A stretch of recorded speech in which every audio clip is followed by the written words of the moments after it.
Hi guys, అందరికీ నమస్కారం. Welcome back to my channel Venkatesh తోట వ్లాగ్స్. ఈరోజు మీకు మేడిపండు చెట్టు చూపించబోతున్నాను. మీరు ఎప్పుడైనా చూసారా మేడిపండు చెట్టుని? ఇదిగోండి, ఇదే మేడిపండు చెట్టు. ఇవి చాలా పండినప్పుడు తింటే చాలా తీయగా స్వీట్గా ఉంటాయి. ఓపెన్ చేయగానే పురుగులు అని భయపడతారు, కానీ అది తింటే చాలా అమృతంగా ఉంటుంది. మీకు అది చూపించబోతున్నాను. పదండి, చెట్టు ఎక్కేద్దాం. ఇదిగోండి, చెట్టు ఎక్కేస్తాం. ఇదిగోండి, చూసారు కదా, ఎర్రగా ఉంది.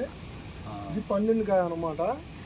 దీన్ని మనం ఇలాగా కట్ చేసుకొని మిడిల్లోకి, ఇదిగోండి కాయ మేడిపండు.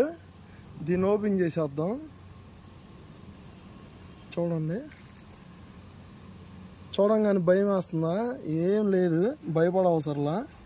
ఇలా ఓపెన్ చేయగానే అందరు పురుగులు ఉంటాయని భయపడతారు. చూడండి, లోపల చూసారా ఎంత బాగుందో.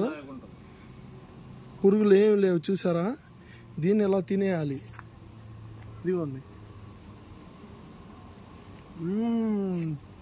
Wow, super. మీరు ఎప్పుడైనా తిన్నట్టయితే ఖచ్చితంగా కామెంట్ చేయండి. ఇలాంటి మరిన్ని వీడియోల కోసం please follow the my channel Venkatesh తోట వ్లాగ్స్. Bye friends.